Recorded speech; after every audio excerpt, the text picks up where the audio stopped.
The stories of heartbreak. But it wasn't an accident. It wasn't an accident, and it could have been known, and Danny would be alive today. Go on for years. It is every mother's worst nightmare. Now a new report by the U.S. Public Interest Research Education Fund, or PIRG, once again sheds light on the scope of this nationwide issue.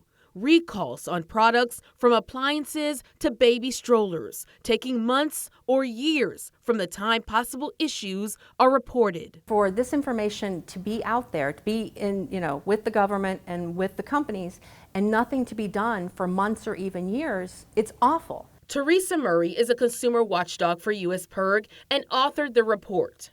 She analyzed 292 products recalled last year and 3,600 complaints to the CPSC about these items, finding these defective products remained on the market for months after the danger was first reported. What surprised you the most about your findings? What surprised me the most is how often there were people who were filing complaints, complaint after complaint after complaint, and it was a product that hadn't been recalled yet.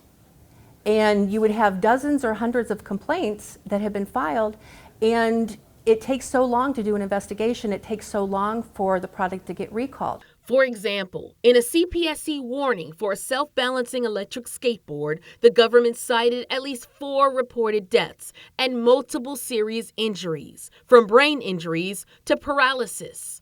Despite the warning, the CPSC says the skateboard company refused to agree to an acceptable recall for all of the skateboards involved. It's awful, and that's one of the rare cases where the CPSC is actually pursuing a recall without the company's permission, which is kind of weird. It's like, well, gosh, if the regulators find that there's a problem, why wouldn't they be able to warn the public? And they can't, because the law doesn't allow them to. The law she's referring to is sometimes called the gag rule by consumer advocates and some CPSC commissioners. By law, CPSC can't issue a recall without the manufacturer's consent. We protect the public from a number of things. Are we able to fully do our job while the gag rule is in place? No, it is a limiting factor on what we're able to accomplish.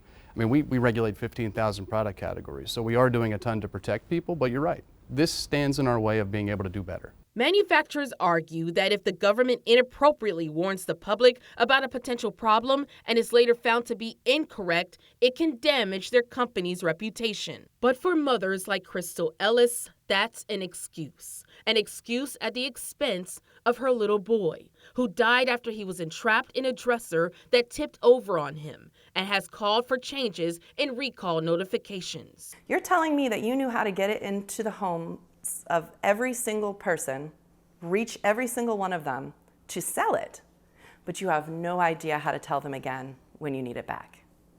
And therein lies the problem.